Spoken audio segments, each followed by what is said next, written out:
அருந்தமிழ் நேயர்களுக்கு வணக்கம். தொடர்ச்சியாக எங்களுக்கு பேராதரவை கொடுத்து கொண்டிருக்கும் அத்தனை நல்லுணங்களுக்கும் எங்களோட நன்றி.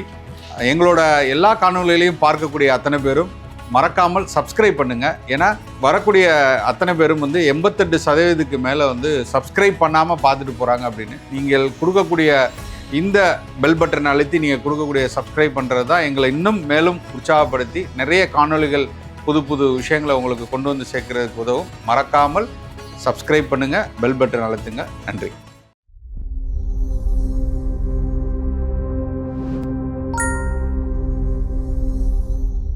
வணக்கம். வணக்கம். வணக்கம் சசி. நேற்றைய தினம் பெரிய சர்ச்சையாக பேசக்கூடிய விஷயங்கள் தாவேகா தலைவரோட பர்சனல் விஷயம் அப்படின்னு சொல்லிட்டு அவங்களோட மனைவி ஒரு வழக்கு கொடுத்துருக்காங்க. என்ன அப்படின்னா, தொடர்ச்சியாக அவர் மீது பல குற்றச்சாட்டுகளை முன் வச்சிருக்காங்க. அதில் முக்கியமான குற்றச்சாட்டாக அவருக்கு ஒரு நடிகை மீது தொடர்பு இருக்கிறது.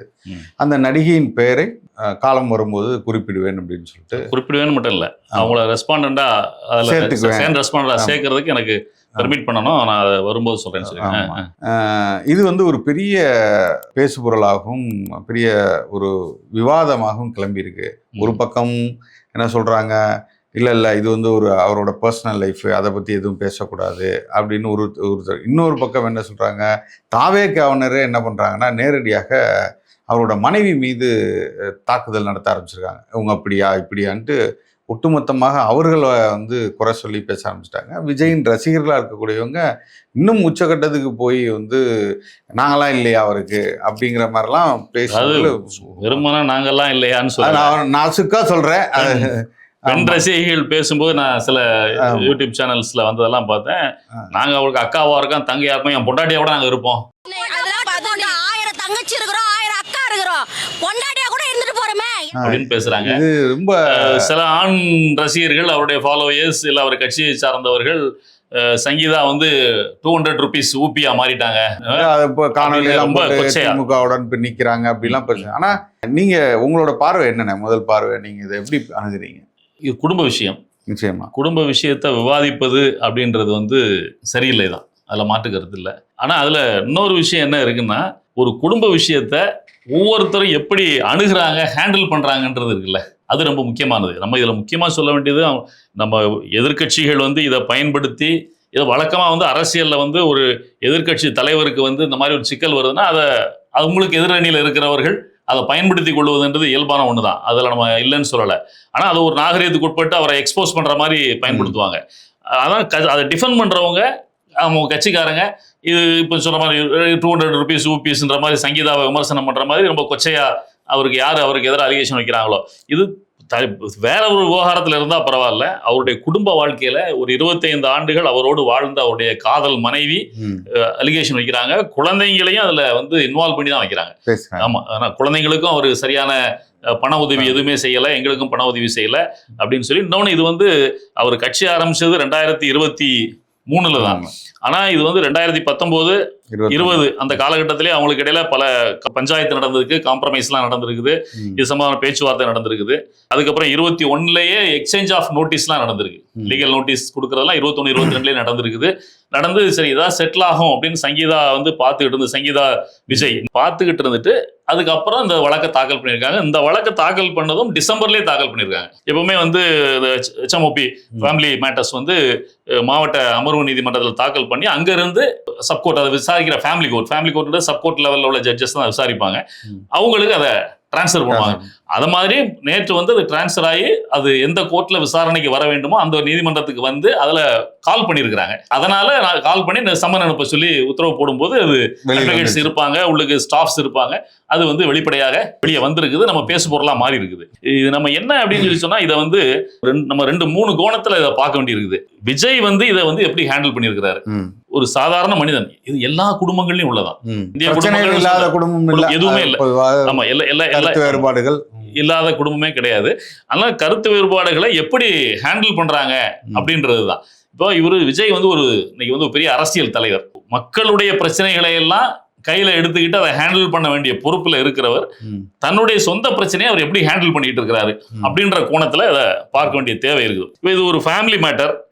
இதே திரைத்துறை அப்படின்றது வந்து உங்களுக்கு வந்து கலாச்சாரம் வந்து ஒரு மேலை நாட்டு கலாச்சாரத்தை ஃபாலோ பண்றோம். இது இயல்பான விஷயம். எப்பவுமே வந்து திரைத்துறையில இருக்கிறவங்க அவங்களோட தொடர்புகள் எல்லா இடங்களையும் இருக்கும். அதனால அவங்களுக்கு கலாச்சாரமே சாதாரண அடிப்படை மக்களுடைய ஆணும் பெண்ணும் கலந்து வேலை செய்கிற எல்லா ஃபீல்ட்லயுமே எல்லா தொழிலுமே எல்லாரும் இருந்தாலும் கூட திரைத்துறையிலன்றது அது கொஞ்சம் கலாச்சாரம் வந்து மேலைநாட்டு கலாச்சாரத்தை ஃபாலோ பண்ணுவாங்க. இன்னொன்று வந்து பொதுமக்களுடைய பார்வை அவங்க மேல அதிகம். ஏன்னா திரைத்துறை பிரபலங்களாக இருக்கிறதுனால விஜயை பொறுத்தவரை ஒரு சினிமாவை தாண்டி இன்னைக்கு ஒரு அரசியல் களத்திலையும் முக்கியமா இருக்கிறனால பார்வை நிறைய இருக்கும். முதல்ல அவங்க குடும்பத்தார்கள் இணைந்து தீர்த்து வைக்க முடியுமான்னு பார்ப்பாங்க. அடுத்த கட்டத்துக்கு ஒரு நகரம் வரும். இப்படி இயல்பா பேசு பொருளா மாறதான் செய்யும். ஆனா எங்கேயா இருந்தாலும் ஏதோ ஒரு இடத்துல அதுக்கு ஒரு முற்றுப்புள்ளின்னு இருக்குல்ல, அந்த முற்றுப்புள்ளியை அதுல விஜய் வைக்க தவறிட்டார். அமைக்கபலா ரெண்டு பேருக்குள்ள பேசி தீர்க்க வேண்டிய விஷயத்த இதே திரைத்துறையில கொஞ்சம் சமீபத்துல கொஞ்ச நாளைக்கு முன்னாடி தனுஷ் அப்படின்ற நடிகர் தன்னுடைய மனைவியை விட்டு பிரிஞ்சாரு.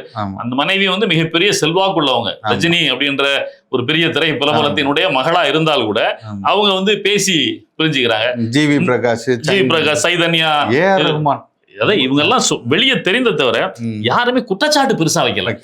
எங்களுக்கு இடையில மனம் ஒத்து போகல, நாங்க பிரிஞ்சுக்கிறோம், அவ்வளவுதான். அப்ப அந்த அடிப்படையில இதை வந்து அணுகி அதை சரி பண்ணி கொண்டு போயிருக்க வேண்டிய கடமை வந்து விஜய்க்கு இதுல உறுதியா உண்டு. அவர் அதை செய்ய தவறி இருக்கிறார். என்னருக்கு பல லட்சம் கோடி சம்பாதிக்கிறவரு நீதிமன்றத்தை அணுகுனா கூட கண்டிப்பா இவருடைய வருமானம் என்ன இருக்குதோ அதன் அடிப்படையில மனைவிக்கு, குழந்தைங்க 18 வயசுக்கு மேல கீழே இருந்தா அவங்களுக்கு அலுமினி கொடுக்க வேண்டியது இயல்பான விஷயம். ஜீவனாம்சம் கொடுக்க வேண்டியது, ஒன் டைம் செட்டில்மெண்ட் எல்லாம் கொடுக்க சொல்றது வழக்குகள் நீதிமன்றத்தில் நடக்கிற விஷயம் தான். அப்ப இதை நீதிமன்றத்திற்கு வெளியவே அவர் தீர்த்து ரெண்டு பேரும் சுமூகமா நீதிமன்றத்துக்கு போய் முடிச்சிருந்தாங்கன்னா அது சிக்கலே கிடையாது. இல்ல, என்னோட வீட்லயே என்னை வாழ வைக்கல, நான் அந்த வீட்டுக்கு போகணும், எனக்கு வந்து நீலாங்கரை வீடு வந்து நான் அங்க போய் வாழணுங்கிறதையும் அதுல அதுல ஒரு வச்சிருக்காங்க. அவர் பல வீடுகள் வச்சிருக்காரு, ஒரு வீட மனைவிக்கு கொடுத்துடலாம்ல, அதுல ஒண்ணும் தவறு ஒண்ணு இல்ல. இல்ல, வெறும் உள்குத்து இல்லையே. எது என்ன உள்குத்து? அதெல்லாம் ஒண்ணு இல்ல. பல வீடுகள் வச்சிருக்காருன்னா அப்புறம் நம்ம ஏதாவது தெரியாதனா ஒரு போச்சு போடுற மாதிரி புதுசாக கிளப்பிடுற மாதிரி சொல்லு. அப்போ இது வந்து நைனா நகரந்திரன் தெரியாதனமா ஒரு உண்மையை சொல்லி இது அடுத்து பேச வேண்டியிருக்கு. இது வந்து விஜயனுடைய பக்கத்துல இருந்து நம்ம பாக்குறது வந்து இவர் ஒரு தலைவரா, ஒரு பெரிய மனிதனா, பொதுமக்களுடைய பிரச்சனையை தீர்க்க வந்துட்டேன் அப்படின்னு சொல்ற ஒரு மனிதனா இருக்கிறவரு தன் வீட்டு பிரச்சனைய சொன்னவரு களத்துக்கு வந்திருக்காருல, அவருக்கு அந்த வாய்ப்பு கொடுக்கப்படுதா இல்லையான்ற அடுத்த விஷயம் இல்லங்க. அவர் தொண்டருடைய பிரச்சனை அவர் தான் தீர்த்தாகணும். லட்சக்கணக்கான தொண்டர்கள் இருக்காங்களா, அதை யாரும் மறுக்க முடியாதுல்ல. இப்ப ஒரு சிக்கல் வருது, இதை நாம் தமிழர் கட்சி மற்ற கட்சிகள் எப்படி அணுகிறீங்கன்னு பாருங்க. நானும் சமூக வலைத்தளங்களை பாக்குறேன், எல்லாருமே வந்து அவரின் சொந்த பிரச்சனை தலையிட வேண்டாம்னு ஒரு நாகரிகமா கடந்து போறதுல அதிகமான பின்னோட்டங்கள் வர்றது பாத்தீங்கன்னா நாம் தமிழர் கட்சி அவங்கள இருந்து வருது. இதை பேசாதீங்கன்னு கடந்து போறாங்க. இது பார்க்கும்போது ஒரு ஆச்சரியமான விஷயமா இருக்கு. ஒரு பக்கம் ஒரு காலத்துல தாவேகாவின் தொண்டர்கள் பாத்தீங்கன்னா மிக மோசமா அண்ணன் சீமான் அவர்களை விமர்சிருக்காங்க, அவர்களின் வாழ்க்கையை பற்றி பேசினதா இருக்கு, இப்படி எல்லாம் நடந்துகிட்டே இருந்தது. பொது மேடைகளை பேசியிருக்காங்க. ஏன் 4 நாளைக்கு முன்னாடி கூட அந்த கட்சியின் கொள்கை பரப்பு செயலாளர் இருக்கக்கூடியவர்கள்லாம் பேசியிருக்காங்க. அப்ப இதை வந்து ஒரு கட்சி இப்படி அணுகுது, நாம் தமிழர் கட்சியா இருக்கட்டும், திமுக கூட இதை வந்து ரொம்ப நாகரிகமாக தான் அணுகுறாங்கன்னு நினைக்கிறேன். ஆனா இவர்களுக்கெல்லாம் ஒரு முன்மாதிரியாக இருக்கணும்னு சொல்லி இத்தனை ரசிகர் பட்டாளம் இருக்கக்கூடிய இவர்கிட்ட இருந்து இதுவரைக்கும் எந்த பதிலும் இல்ல. இந்த பிரச்சனை வெளிவந்த உடனேயே பர்சனல் இஷ்யூவா இருக்கிறதுனால உடனே ஒரு அறிக்கை வெளியிட்டு இருக்கலாம். தன்னுடைய ரசிகர்கள் வந்து இந்த பிரச்சனை யாரும் தலையிடாதீங்க, என்னுடைய குடும்ப பிரச்சனை, நிச்சயமா எனக்கும் என் மனைவிக்கு உள்ள பிரச்சனை, நாங்க குடும்பத்துக்குள்ள பேசி தீர்த்துப்போம் அப்படின்னு கூட சொல்ல துணியாம அமைதியா. இந்த அமைதி வந்து 41 பேர் செத்ததுல இருந்து ஏற்பட்ட அமைதி. எல்லா பிரச்சனையிலையும் அமைதியை மட்டுமே கடைபிடிக்கிறேன்னு சொல்லி சொன்னா அது மனிதன் இல்ல. பேசினாதானே தீர்வு கிடைக்கும், பேசாம தீர்வு கிடைக்காதுல்ல. நம்ம உட்கார்ந்ததுக்கான ஒரு மைய இதுவே நம்ம அவரை பற்றியான, அவரை கொண்டு போயிட்டு அவரோட கேரக்டர் அசாசினேட் பண்ணணும் இல்ல தப்பா பேசணும் அப்படிங்கறதா இல்லாம இதுல ரொம்ப முக்கியமான இன்னொரு விஷயத்த அவங்க சொல்லியிருக்காங்கண்ணே. அதை வந்து நம்ம கடந்து போயிட முடியாது. அவரின் செயல்பாடுகள், அதாவது ஹாலுசினேஷன் மாதிரி, அவர் என்ன செய்யறாருன்னு தெரியாது, அவர் திடீர்னு கோவமாறுவார், திடீர்னு வந்து அவரோட நடவடிக்கைகள் வந்து மாறி மாறி இருக்கும், மனநிலை வந்து சரியில்லாம ஒரு இடத்துல இருக்காருங்கிறதையும் அவங்க அதுல மென்ஷன் சொல்லியிருக்காங்க. அப்ப இதெல்லாம் உற்று நோக்கும் போது இதுவரை அவர் பாதை இருக்குல்ல, இந்த அரசியல் கட்சி ஆரம்பிக்கிறதுக்கு முன்னாடியே ஒரு தடவை வந்து பத்திரிகையாளர் சந்திப்புல திடீர்னு சைலண்ட் அப்படின்பாரு. அவரோட ஆட்டிடியூட் வந்து ரொம்ப வித்தியாசமா இருக்கும். அது என்னன்னா, நடிகர்கள் வந்து எப்பவுமே உணர்ச்சி வசப்படுகிறவங்க தான். இப்போ சினிமா திரைத்துறையில இருக்கிற வரைக்கும் அவங்க ஒரு கேரக்டர்ல நடிக்கிறாங்கன்னா அந்த கேரக்டராகவே வாழ்வாங்கன்னு சொல்லுவாங்க. இது வந்து சமீபத்துல நம்ம இறந்து போன ரகுவரனை பற்றி அவங்களுடைய மனைவி சொல்ற இதுல திடீர்னு பார்த்தா அவர் வந்து அந்த கேரக்டராகவே வீட்டுல வாழ்ந்துகிட்டு இருப்பாரு. நம்ம அப்புறம் தான் யோசித்து பார்த்தாதான் தெரியும் அவர் இந்த படத்தில் நடிச்சுட்டு இருக்கிறாரு. இது இயல்பான விஷயம். இப்போ விஜயகாந்த் வந்து கோவப்பட்டதெல்லாம் இருக்கிற பத்திரிகையாளர்கள் இதெல்லாம் வந்து அதனுடைய வெளிப்பாடு தான். அவங்க தன்னை வந்து ஒரு தலைவரா ஒரு இடத்துல இந்த இடத்துல நம்ம தான் டாமினேட் பண்ணி பேச போறோம் அப்படின்னு நினைச்சிட்டு உட்கார்ந்து இருக்கும் போது எதிரில் பல கேள்விகள் வரும்பொழுது அவங்க அந்த பழைய நடிகர் அப்படின்ற இடத்துல இருந்து வெளியே வராம அந்த அது ஓகேன்னு 41 பேர் இறந்து போகும்போதும் அதே ஒரு ரியாக்ஷனே இல்லாம இது வரைக்கும் அவங்க வந்து ஒரு இரங்கல் தெரிவிக்கலனே. அவங்க அதைத்தான் சொல்ல வரேன். இன்னும் நடிகர் அப்படின்ற நிலைமையில இருந்து தலைவர்னு அவர் மாறவே இல்லைன்னு அர்த்தம். இல்ல அது ஒன்றுதான் காரணமா ஒரு மனநிலையிலே இந்த சிக்கல் இருக்குன்னு நீங்க நினைக்கிறேன். ஏன்னா நம்ம வந்து பொதுவா நீங்க சொல்றீங்க ஒரு நடிகரா சொல்றீங்க, அவங்க அதை தாண்டி அவங்க மனைவி சொல்றாங்க. அதுதான் யோசிக்க வேண்டியிருக்கு. மனைவியும் அதை சொல்றாங்கன்ற பொழுது குடும்பத்துக்குள்ளேயும் அவர் வந்து முழுமையா அப்படிதான் இருந்திருக்கிறாரு. யார்ட்டையும் பேசாம தன்னுடைய கருத்துக்களை யார்ட்டையும் பகிர்ந்து கொள்ளாமல் தான் என்ன நினைக்கிறதோ அதை செய்யறது, அதை சரியா வெளிப்படுத்த தெரியாத ஒரு நபரா தான் இருந்து. அவரை சுற்றி யார் இருப்பாங்க? ஒரு மனிதனை சுற்றி தாய், தந்தை, மனைவி, குழந்தைங்க. இதான் முதல் சுற்று. இந்த முதல் சுற்றுல உள்ளவங்களே யாருமே அவர்கிட்ட இருந்து நெருங்கி இல்லை, எல்லாருமே ஒதுங்கி இருக்கிறாங்கன்னா அந்த நபரை நம்ம வந்து எப்படி பார்க்கிறது? இது ரொம்ப சீரியஸான ஒரு அப்ப வந்து இருக்கிற எல்லாருமே அவரை வந்து அவரை உபயோகப்படுத்திக்கக்கூடிய ஒரு சர்க்கிளா தானே அது மாறி நிற்கும். நீங்க எல்லாருமே அப்படி சொல்ல முடியாது. இருந்தாலுமே அதோட கணவன், மனைவி, அப்பா, அம்மா அப்படின்றவங்க சுயநலம் இல்லாதவங்களா இருப்பாங்க. நிச்சயமா இல்லையா? அப்ப அவங்ககிட்டே ஒத்து போக முடியாதவர் யார்ட்டையும் ஒத்து போக முடியாது. அப்படிப்பட்ட நபராக தான் அவரு இருந்திருக்கணும். சில பேர்லாம் சொல்லுவாங்க அவர் வந்து 4 மணி நேரம் அப்படியே பாத்துக்கிட்டு இருப்பாரு கண்ணாடி. இதெல்லாம் பார்க்கும்போது இதெல்லாம் ஏதோ பிரச்சனை இருக்கு. இது வந்து விஜயனுடைய பக்கம். இப்ப இது அடுத்த பக்கம்னு சொல்லி பாத்தீங்கன்னா சங்கீதா ஏன் இந்த சமயத்துல இத வெளியிட்டாங்க பேசினாங்க இல்ல நீதிமன்றத்துக்கு போனாங்கன்றது ஒண்ணு. சங்கீதாவை வந்து மற்றவங்க விஜயனுடைய ரசிகர்கள் கட்சிக்காரங்க மிக கடுமையா விமர்சனம் பண்றது. இதை வந்து நம்ம வந்து ஒரு மனைவியா சங்கீதாவினுடைய இடத்துல இருந்து நம்ம பார்க்க வேண்டிய தேவை இருக்கு. இதை நான் வந்து முக்கியமா இதுதான் கருதுறேன். விஜயை எக்ஸ்போஸ் பண்ணணும்னோ இந்த பிரச்சனையை பயன்படுத்திக்கணும்ன்றது நோக்கம் கிடையாது. சங்கீதாவை பற்றி கடுமையான விமர்சனம் வருது இல்ல, இதை வந்து தயவு செய்து விஜயனுடைய ரசிகர்கள் கட்சிக்காரங்க சங்கீதாவினுடைய இடத்துல இருந்து இந்த பிரச்சனையை அணுகி அதை புரிஞ்சுக்கணும் அப்படின்றதான். ஒண்ணு இல்ல, ரொம்ப சாதாரணமா சொல்றேன். இவரு நீங்க நம்ம ஏற்கனவே பேசின மாதிரி திரைத்துறையில எக்ஸ்ட்ரா மேரிட்டல் ரிலேஷன்ஷிப், குடும்ப உறவை தாண்டிய உறவுன்றது கிட்டத்தட்ட ஒரு சாதாரண ஒரு விஷயம் தான். லிவ் இன் ரிலேஷன்ஷிப்ல இருக்கிறதோ இது மாதிரி விஷயங்களோ, இது சினிமா துறைன்னு மட்டும் சொல்ல, இன்னைக்கு வந்து கலாச்சாரம் வந்து மாறிட்டு இருக்கு. மேலை நாட்டு கலாச்சாரத்தை நம்ம வந்து அடாப்ட் பண்ண ஆரம்பிச்சிட்டோம். தாராள பொருளாதார கொள்கையில வந்து எல்லா இதுவும் அறுக்கும் போது நம்ம வெளிநாடுகளுக்கு போய் வரோம். ஒவ்வொரு வீட்டுல உள்ள குழந்தைங்களும் அமெரிக்காலயோ லண்டன்லயோ எங்கேயோ வேலை பாக்குறாங்க, அங்கேயே இருக்கிறாங்க. அப்ப அங்குள்ள கலாச்சாரத்துல அவங்க ஊறி போயிடுறாங்க, அவங்க திரும்ப இங்க வர்றாங்க, கலக்குறாங்கன்ற போது எல்லாமே ஒண்ணா மாறிடுச்சு. அதனால இதை வந்து நம்ம வேறுபடுத்தி பார்க்க வேண்டிய அவசியம் இல்லை. ஆனா எல்லாருக்கும் மனசுன்னு ஒண்ணு உண்டு, ஒரு பொசசிவ்னஸ்னு ஒண்ணு உண்டு. ஒரு கணவன் மனைவி 2 பேருக்கு இடையில ஒரு உறவு இருக்குல்ல, அதுல 3ஆவது வர்றத எந்த கணவனும் அது அனுமதிக்க மாட்டாங்க, எந்த மனைவியும் அனுமதிக்க மாட்டாங்க. ஆனா வராம இருப்பாங்களான்னா இந்த உலகத்துல யாருமே இதுக்கு அப்பாற்பட்டவர்களும் கிடையாது. சாதாரண மனிதர்கள் தானே. எல்லாருக்குமே ஒவ்வொரு மனிதனுக்கும் ஒரு மறுபக்கமும் உண்டு. அதை நம்ம மறுப்பதற்கு இல்லை. அது கூடும் குறையும் இருக்கலாம், தவறு செய்யாதவன் கிடையாது. ஆனா தவறுன்னு தெரிஞ்சப்புறம் அதை திருத்திக் கொள்வதற்கோ இல்ல அது தவறு இல்லைன்னு சொல்லி நான் என் மனசுல நினைச்சு அதை சரி நினைச்சேன்னா அதை சரின்றதை அவங்களுக்கு சொல்லி புரிய வைப்பதற்கோ முயற்சி பண்ணணும். இதுல என்ன நடந்திருக்குது?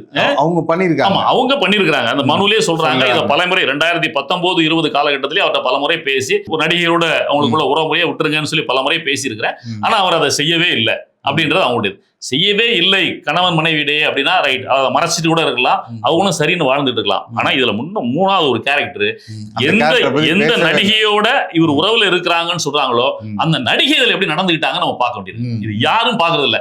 இதே ஒரு அரசியல் கட்சியினுடைய தலைவர் வெளிப்படையா சொல்லுவோம். பாரதிய ஜனதா கட்சியினுடைய தலைவர் நயனா நாகேந்திரன் அவர்கள் 2 வாரங்களுக்கு முன்னதாக ஒரு விமர்சனத்துல இதை சொல்லிட்டாரு. சொன்ன உடனே பெண் சமூகம் எல்லாம் கொதித்து எழுந்தாங்க. எல்லாருமே எல்லா கட்சிகளை சார்ந்தவங்களும் பாராட்சம் இல்லாம அவர் இதை பயன்படுத்தி இருக்க கூடாதுன்னு சொன்னாங்க. அவரும் வெளிப்படையா அதுல வந்து மன்னிப்பு கேட்டாரு. ஆனா இப்ப நம்ம என்ன தெரிய வருதுன்னா அவர் மன்னிப்பு கேட்டிருக்க வேண்டிய அவசியம் இல்லையோன்னு அதை நம்ம வந்து அவர் சப்போர்ட் பண்ணி பேச வேண்டிய சூழ்நிலை இருக்கு. என்னன்னா இந்த நடிகையினுடைய ட்விட்டர் ஹேண்டில் இல்ல அவங்களுடைய சமூக வலைதளங்களை நம்ம ஓபன் பண்ணி பார்த்தோம்னு சொல்லி சொன்னா அவங்க விஜயனுடைய மனைவியை வெறுப்பேற்றுகின்ற மாதிரி வரிசையா படங்களை போட்டுட்டு இருக்காங்க. அவரோட இணைந்து இருந்தது. நீங்க வந்து உங்களுக்கு உறவு முறை இருக்குது, அதான் நீங்க ரகசியமா வச்சுட்டு போனா கூட அந்த சிக்கல் வந்திருக்காது. தவறுதான், நம்ம அதை வந்து ஆதரிச்சு பேசல. அப்படி ஒரு உறவு முறை இருந்துச்சுன்னா சங்கீதாவை பேசி விஜய் வந்து நாகரீகமாக அந்த உறவுல இருந்து கணவன் மனை உறவில் இருந்து சட்ட ரீதியாக வெளியே வந்துட்டு இந்த நடிகையை திருமணம் செய்து கொள்வதில் எந்த தவறுமே கிடையாது. அவருடைய தனிப்பட்ட உரிமை வாழ்க்கை சம்பந்தப்பட்ட பிரச்சனை. ஆனா அவங்களுக்கு ஒரு தீர்வை கொடுக்காம இவங்களோட உறவுல இருந்துட்டு இந்த உறவுல இருக்கிற அந்த அம்மா தொடர்ந்து அவருடைய வலைதளங்கள்ல அவரோட போற பதிவுகள் நீங்க பாத்தீங்கன்னா தெரியும். ஏர்போர்ட்ல நடந்து போவோம், அவங்களுடைய காலை மட்டும் புகைப்படம் எடுத்து போடுறாங்க. அவங்களுடைய வீட்டுல போய் அவங்களுடைய பெட் அனிமல் எடுத்து இவரு கொஞ்சிக்கிட்டு இருக்க புகைப்படத்தை அந்த அம்மா எடுத்து அவங்களுடைய வலைதளங்கள்ல பகிர்றாங்க. 2 பேரும் தனியா விமானத்துல போகும்போது எடுத்த புகைப்படத்தை போடுறாங்க. இந்த மாதிரி வரும்போது எந்த மனைவி அதுல வந்து அமைதியா இருக்க முடியாது. அந்த மனைவியை சீண்டுகிற வேலையை இந்த அம்மா செஞ்சுட்டு இருக்கு. இந்த அம்மா மனசாட்சி இல்லாம இந்த பொம்பளை செஞ்சுட்டு இருந்து இந்த அம்மான்னு சொல்றதே நான் இருக்கிறேன். அது வந்து ரொம்ப ஒரு புனிதமான வார்த்தை. எல்லாருமே அதை வந்து அந்த கோணத்துல யாருமே பார்க்க மாட்டேங்கிறாங்க. இப்ப ஒருத்தரை வந்து நீங்க வந்து அவர் புகழின் உச்சத்துல இருக்காரு, அவர் கூட நீங்க பழகி இருக்கீங்க, அவருக்கு ஒரு மனைவி இருக்காங்க, குடும்பம் இருக்குது, கல்யாணம் பண்ணக்கூடிய வயதுல பையனும் மகள் இருக்காங்க. அப்ப இதெல்லாம் நீங்கள் வந்து தெரிந்து கொண்டு இந்த இடத்துக்கு நீங்க நகர்றீங்க அப்படின்னா இது வந்து ஒரு திட்டமிட்ட செயலா தானே இருக்கு.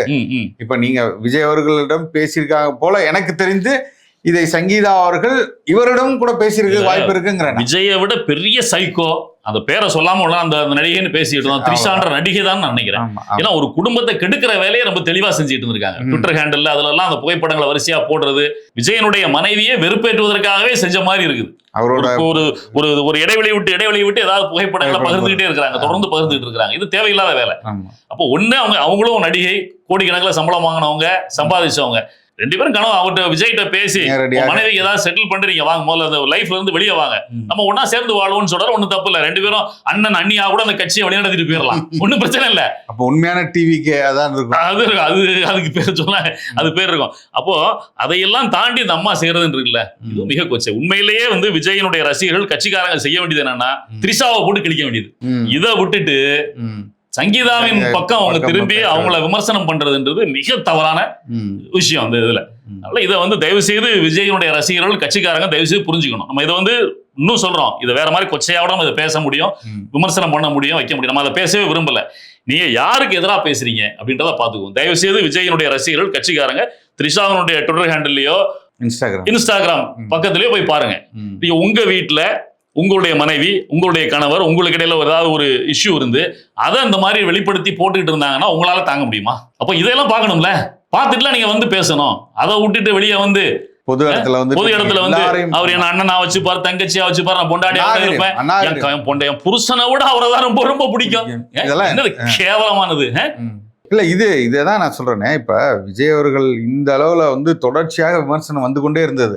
இந்த மாதிரி இந்த யங் ஜெனரேஷன், இந்த இளைய தலைமுறை எல்லாம் கெடுத்து வச்சிருக்காரு, எல்லா இடத்துலயும் வந்து மிக மோசமான ஒரு முன்னுதாரணமாக அவர் இருந்து கொண்டே வர்றாங்க. ஒரு கூட்டத்துக்கு போனா எப்படி நடக்கிறதுன்னு தெரியல, அவரை பார்க்கும்போது அவரை எப்படி நடந்துக்கிறாங்க, இல்ல ஒரு பொதுமக்கள்கிட்ட பேசும்போது எப்படி நடந்துக்கிறாங்களா, எல்லாமே அவர் மீது ஒரு குற்றச்சாட்டுகள் வந்து கொண்டே தான் இருந்தது. ஆனா இதெல்லாம் வந்து இந்த தருணத்துல அவர் கூட இருந்த படித்த இளைஞர்கள் நன்கு தெரிந்தவங்க இவர் ஒரு மாற்றா இருப்பார்னு நினைச்சாங்க. அதுலயும் நான் உண்மையில ஆச்சரியப்பட்டேன். சில பேர் வந்து நல்லா அவங்களுக்கு நன்கு தெரியுது இவர் வந்து ஒரு சினிமா பிரபலம், படத்துல நடிச்சு வந்திருக்காரு, வேற எதுவுமே அரசியல்ல பலன், ஆனாலும் இவங்களுக்கு வந்து இவர் பின்னாடி வந்து எந்த ஒரு நெகட்டிவ் ரோல் இதுவுமே இல்லை, சரி ஒரு தடவை வாய்ப்பு கொடுக்கலான்னு ஒரு கூட்டம் வந்து நின்னாங்க. ஆனா நிச்சயமாக அவர்களெல்லாம் இதை நீங்க பாருங்க, ஒரு மனிதன் எப்படி பொது இடத்தில் சினிமாவை தாண்டி ஒரு பொது இடத்தில் இருக்கக்கூடியவரை நீங்க கண்மூடித்தனமா நம்பிட்டு இருக்கீங்களா, அதுக்கான ஒரு செக் பாயிண்டா தான் நான் இதை நினைக்கிறேன். இன்னொன்னு பிரச்சனையை அவர் எப்படி கையாண்டார், இயல்பா ஒரு குடும்பத்துல உள்ளவன் அவனுக்கு ஒரு பிரச்சனை, அந்த மாதிரி கணவன் மனைவியோட பிரச்சனை வந்தா அவன் இதை எப்படி கையாண்டு இருப்பான், இவர் எப்படி கையாண்டு இருக்கிறார் அப்படின்னு பார்த்தாலே அது தெரிஞ்சிடும். அந்த அம்மா சொல்லியிருக்கிற அலிகேஷனை வச்சு பார்க்கும்போது அவர் கையாள தெரியாம அதாவது தான் பெரிய ஆளு, யார் என்ன எப்படி எக்கெடு கேட்டாலும் எனக்கு கவலை இல்லை, என்னால எதையும் செய்ய முடியும் அப்படின்னு ஒரு திமிர் படைத்த ஒரு நபரா தான் அதை ஹேண்டில் பண்ணியிருக்கிறாரு. இன்னொன்னு அந்த எரியிற தீயில எண்ணெயை ஊற்றுறதுன்னு சொல்லுவாங்கல்ல, அதை மாதிரி த்ரிஷா வந்து எல்லா வேலையும் செஞ்சுட்டு இருக்காங்க. இதனுடைய விளைவுதான் அந்த அம்மா வந்து இன்னைக்கு நீதிமன்றத்துக்கு போனதை தவிர இதுல 3ஆம் நபர்களுக்கோ இவங்க நினைக்கிற மாதிரி எதுக்கும் வாய்ப்பு இல்லை. குடும்ப பிரச்சனையை வந்து அரசியல் கட்சிகள் கையில எடுத்துக்குமானா அதெல்லாம் எடுத்துக்காது, வெளியே வந்தா அதை வந்து எக்ஸ்போஸ் பண்ணுவாங்களே தவிர அதை எடுத்து செய்யற அளவுக்கு மோசமான நிலைமையில தமிழ்நாடு அரசியல் போகல அப்படின்னு தான் நம்ம நம்புறோம். பொறுத்திருந்து பார்ப்போனே. நிறைய இன்னும் தொடர்ச்சியாக ம். அரசியல் களம் சூடு பிடிக்க சூடு. ஆரம்பிச்சுன்னு நினைக்கிறேன். பல நல்ல விஷயங்கள் வெளியில வரும்னு நினைக்கிறேன். அடுத்து சந்திப்போம். நன்றி, வணக்கம்.